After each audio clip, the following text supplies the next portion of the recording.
look at the Chiron. The Chiron says right-wing influencers slam Wall Street Journal hit piece on Donald Trump. Right united. This whole Chiron is like the right wing is winning. He uses the terminology hit piece, which is, of course, what the right wing says. The right wingers slam the Wall Street Journal. The right is united. The whole Chiron is like the right wing lens. It's like so weird. I guess I'm starting to get used to this, but now that I see this programming with TYT, I can't unsee it. That every step of the way, he is like consistently there to deliver a right-wing victory in some way. Like, oh, the Dems are doing it wrong, the right wing are winning. I don't believe it's true. A person stating that they don't believe something is true is meaningless if you can be sure that they wouldn't care if it was true if it became indisputable. Like if they found the letter and it was proven Donald Trump once held it up in a photo, none of these people would care about it. So what do I care if they don't believe it or not? It's utterly pointless. They're just posturing. I mean, he does bring a really good point there. That is a really, really good point, about how like they'll make a big deal about, oh, this isn't true, this isn't true, this isn't true. But even if it was true, that they would not give a shit, right? Even if they discovered it completely, the MAGA would be like, whatever, or they'd still like say it was a lie. Like they don't believe this is true. Did they care about him talking to Billy Bush about how you can grab women's genitals?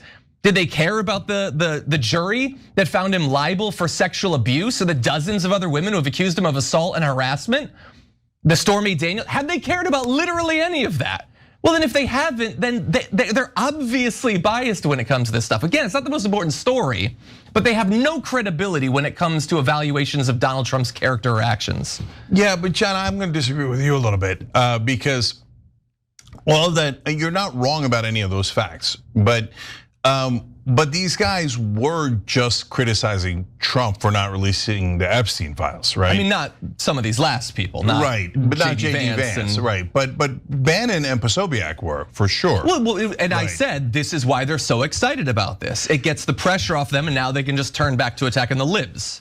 And which was my point. Yeah. And by the way, I have to be honest, I hadn't seen that MAGA reaction, right?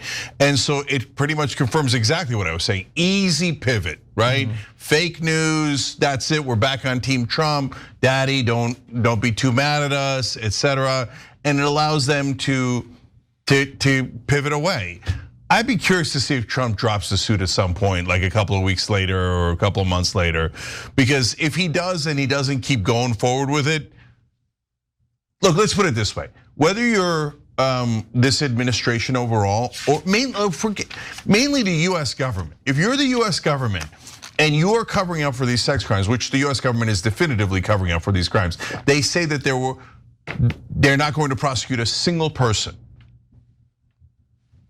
But we know there were a lot of people who raped those girls. And so you can have all sorts of semantic debates about, oh, was it this or was it that or how many or but is it a file? Is it not a file? Is it fake? Is it this? It doesn't, guys. We know that the girls were raped, and they're saying we're never going to tell you who raped them, and we're never going to bring them to justice. See, I always wonder where he's going with this, right? It doesn't sound like a Biden reference is coming. It sounds like an Israel reference is coming, right? Because Cenk is all spun out, right, about Israel, Mossad, right? He wants this to be a big Israel conspiracy, right? I mean, that's pretty obvious that he, more than anything, if this could be a huge Israel conspiracy, like Cenk Uygur would be, right? Cenk Uygur would be on top of the world. That's what he wants, like, more than anything. But it's a really weird, like, I'm so curious where he's going with this, because he's kind of like saying, well, if we report all these scandals, right? If the New York Times writes an article about the birthday card, or if we report all this little shit, it's gonna turn MAGA back onto Team Trump. Like, it's so weird how he spends so much of his time obsessed with like, we got to moderate our behavior so we don't like drive MAGA back into the arms of each other. Like, what is that all about? What is Cenk Uygur's obsession with everything gets looked at through the lens of how we're affecting MAGA? It's never like, what should our personal integrity be? Should we do the right thing? How should we proceed? It's like, no, let's think about how our behavior is going to affect MAGA, and then we proceed accordingly. Yeah, and it's like, dude, why the fuck would we do that? Like, fuck MAGA, bro. Like, seriously, I don't think we should be thinking about them at all. I don't think we should be concerned. I mean, if our behavior makes them more resolute in their ass kissing of Trump, fuck them. Right? We're not going to win them. You know what I'm saying? We're not going to win them. Yeah, they're perpetually the victims. They're never going to come to our side under any circumstances ever. That's the bottom line. And if you're the US government that has made that decision repeatedly through several administrations, this is gold for you. I mean, how did you get this lucky? Now, they're not talking about the US government. They're not talking about the cover up. They're having a debate about a document we've never seen, right? So it allows all of MAGA to come back onto Trump's team and go, that's it, everything is fake, just like he said. See, that's exactly what he's doing. Look at that. He's like saying, don't like investigate this. Don't investigate it, right? Oh, dude, what a fucking weirdo. Like, he is always playing to the MAGA base. It is so disappointing. Like, what does he presume we're supposed to do? Oh, yeah. No, you want to talk about Mossad all day. You want to be like the center left, like Dan Bongino. That's what he wants. He wants to just live in his conspiracy theory about Israel. It's so helpful to them. Half those guys were tearing into the Trump administration just a couple of days ago. So if this was not coordinated in any way, shape, or form, which is entirely possible, then the US government just got incredibly lucky with this Wall Street Journal piece that I think has actually hurt the cause of finding out what actually happened. See, I don't think it has. Dude, you got the Wall Street Journal, now you got Ron Wyden coming out, and I mean, the thing is the people went back to Team Trump, like Charlie Kirk and shit, not because of the Wall Street Journal piece. It was because Trump called them and said, you need to get back on the fucking train. So look, these are all interesting. And by the way, Maz, you made a good point about Dominion. When a lie is big enough and specifically harms a company like Dominion, they're claiming is stolen election, etc. Yeah, at some point you have to defend yourself. If something is defamatory enough, at some point you have to defend yourself. I'm just saying that Trump has now made it so that a hair trigger, any criticism, any story about him, etc. Sue. Look at the Chiron even, guys. Look at the Chiron. The Chiron says right-wing influencers slam Wall Street Journal hit piece on Donald Trump. Right united. This whole Chiron is like the right wing is winning. He hit piece. He uses the terminology hit piece, which is of course what the right wing says. The right wingers slam the Wall Street Journal. The right is united. The whole Chiron is like the right wing lens. A left wing Chiron should be that like MAGA is fracturing as Wall Street Journal offers another piece of the puzzle. Now Trump threatens a suit, you know what I mean? And like now Trump has this bogus lawsuit that the Wall Street Journal can most certainly win this thing. Right? But their whole thing is the whole Chiron is like framed from the right wing side. It's like so weird. Like I guess I'm starting to get used to this, but now that I see this programming with TYT, I can't unsee it. That every step of the way, he is like consistently there to deliver a right wing victory in some way. Like, oh, the Dems are doing it wrong. The right wing are winning. Oh, no, you want to fight them? No, fighting them is wrong because that's giving them a win, too. What we really need to do is we really need to start this Israel conspiracy theory, and then we have to try to win MAGA back because we really need them, join my wolf pack or whatever. You know what I'm saying? Like, it's like so toxic. Like left-wing viewers, if a left-wing viewer, right, say there's a young person, 18-year-old kid who's just getting into progressives, he hears TYT is a progressive network, and he comes and watches this all day, he's going to walk away from watching this for an hour thinking that the Wall Street Journal was a hit piece, right? He's being programmed that it's a hit piece, but it's not a hit piece. You see what I'm saying? Like they're like subtly programming that it was a hit piece. And this is bullshit. This is fucking bullshit. This propagandizing here, like with this. Like this is a Fox News Chiron. And now that Gavin did it, and Gavin didn't do it on a thing that was as big as Dominion. It was kind of a tiny story, right? So it was like a run-of-the-mill Fox News line that there's like 18 of those a day, right? Mm-hmm. So now it's like a factory of politicians suing, and it's just a terrible precedent. But overall, Maz, it looks like this has allowed, in a kind of ironic way, Trump's guys to rally back around him. Yeah, and that goes back to kind of what you started by saying, and me saying that you made a good point. It's possible Rupert Murdoch is helping them in this case, and they just kind of, behind the scenes. I'll get people distracted. It's kind of it's like finding an arsonist, and he's got a blowtorch in his hand, and he's got a flamethrower, and he's got a. It's interesting though. They're surmising that Rupert Murdoch posted the story to make something fake that is helping Donald Trump. A Molotov cocktail, and then someone comes by and goes, "Hey, look, I found a match," and then they go, "Oh, he planted that match," and now we're all going after that rather than going like, "Wait a minute, this guy's got all this stuff he's been holding and setting fires with," and that's to John's point about we know the guy's a creep, we know he was close with Epstein. See, I disagree though. Like even if Rupert Murdoch, right? Even let's say they're right. Okay, and let's say that Rupert Murdoch did do the story, ran with the story, let that story go out there because he thought it would create a fracas that would be unbelievable to the MAGAs, and the MAGAs would be like, oh, this is fake news, so now we love Trump again. But the thing about this, though, is it still is a net loss for Trump because now reporters want to dig more. People know that letter was real.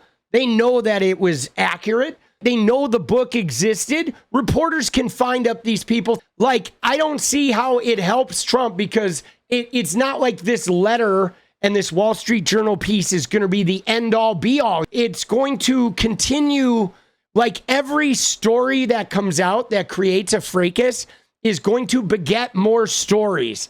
It's going to beget more stories. I think every lurid piece of information that comes out is going to inspire more people to dig. It's going to inspire more investigation. It's going to have more people give pause because certainly people, there are a lot of people who are like hearing about this for the first time because of that Wall Street Journal piece. And the Wall Street Journal is they're not a liberal rag, No doubt about it. Our focus should stay on that. And by the way, this client list, they could just ask Ghislaine Maxline. What's her name? Ghislaine Maxline? He doesn't even know her name. Ghislaine Maxwell. And first off, no, Ghislaine Maxwell is not a reliable witness. We need to stop talking about Ghislaine Maxwell. Okay? People keep talking about Ghislaine. Oh, have her testify. Have her give the list. Dude, she's in prison for 20 fucking years. She's trying to get off. She's trying to get off on appeal. She is not a reliable witness anymore, guys. She's done. She may have been a reliable witness before she went to prison, but like, come on, man. You think she's going to be truthful? She is going to say whatever is going to help her get out of fucking prison. And that's that. You know what I mean? Like, come on, man. Like, what the fuck is going on, bro? Yeah, Ghislaine Maxwell. Ghislaine Maxwell. They can just ask Ghislaine Maxwell to write the list. She knows the list, so just sit her down and have her write the list. Oh yeah, the woman in prison for 20 years is gonna be like totally honest. Swear, buddy. I promise. I promise I'm telling the whole truth. Just let me out of prison. Right? Dude, that's the guy in the jail cell who's like, I'll tell you everything that happened if you let me out. Right? I got you. Dude, and what's more likely, though, is since Trump has a much more powerful position, she's probably going to, wax his behind, right? You know what I'm saying? And yeah, I don't know if I'd believe her even before the trial. Because think about it, guys. She was lining up young girls for these guys. I mean, do you think she's ever going to tell the truth? You think she's truthful at all? Like, no way, bro. No way, dude. She recruited 16-year-old girls. Like, come on, man. But then again, he'd probably sue her too. So you never know. Exactly. Yeah, they make it sound like, oh, it's impossible. You're totally right. She's right there. She's in prison. She could give us the list. They'll go, oh, no. We couldn't possibly do that. Why can't you do that? Oh, all right, you know what? Give us a list. Otherwise, we're going to prosecute you to put you in jail for another 20 years. You deserve a 200-year sentence. Okay, so, oh, golly gee, we could not figure out how to do that. Oh, is that, I mean, come on. Guys, you know how many documents there are in the Epstein file? It is the equivalent of 100,000 books, 300-page books, 100,000 of them. And so no names in them. No, but like golly gee, the government just can't seem to find anything in those documents, right? It's a lot. Okay, so that's why we have to talk about a letter that no one saw and have the whole conversation be distracted into that. Dude, the whole conversation is not distracted into that, though. It's the letter is just another piece of a larger conversation, right? Like, you know what's crazy? And this is the problem I have with Cenk Uygur and why I believe he is like subterfuge and he is about knocking out the left wing, okay? Because think about this, guys. Cenk Uygur just made a video. They spent 11 minutes of their thing talking about, oh, we shouldn't be talking about this letter. This letter's a distraction. It's helping MAGA, this, that, and the other. But like, Cenk Uygur could have had this whole segment be about what do you want to talk about, Cenk? What did you want to focus on? You just focused on how the letter coming out is bad, and now MAGA's good, and now, oh, it's a hit piece, and it's a big conspiracy. Rupert Murdoch's actually helping Trump. We got this huge conspiracy behind the scenes. But like, why didn't you just spend the 11 minutes talking about the shit that you think is really important to focus on? You know, we know he's on that list and we know his behavior is suspect. Let's look at his behavior with his modeling agency. Let's look at the birthday card for Epstein. Let's look at those financial transactions. Let's look at all of it, right? Like there's a whole spectrum. But Cenk is just always showing up. Let me show you how the left-wingers are doing it wrong. Let me show you how everybody who's not MAGA is doing the wrong thing to MAGA. You're pissing MAGA off. You're helping MAGA out. Dude, it's so weird. Like his whole take is just so skewed. It's like such an unusual, like the only reason I could see somebody having this take in the progressive world is if they are trying to undermine all of the progressive world. Like, what other reason is he doing this for? Yeah, it is really on the nose, but it's so bizarre. I'm actually gonna go on the record I'm gonna say something nice about Cenk Uygur. You ready, Cenk Uygur? You ready? I got one good thing to say about Cenk, and here it is. At least he didn't blame Biden, okay? So that was like a step. He went 11 minutes. He did an entire fucking, right? An entire section, and he didn't say it was Joe Biden's fault. So that, to me, feels like a very big advancement for the Uyghurs.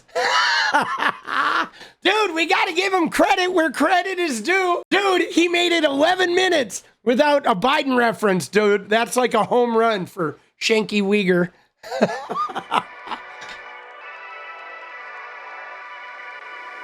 What is up, guys? Thank you so much for watching. If you like the video, you want to support independent resistance media, you know what to do. Drop that sub, hit the like button, and please share it. And we do love our members, so if you want to become a member, it's another really great way to support. Thanks again for everything, guys. I'll see you next time. Let's go.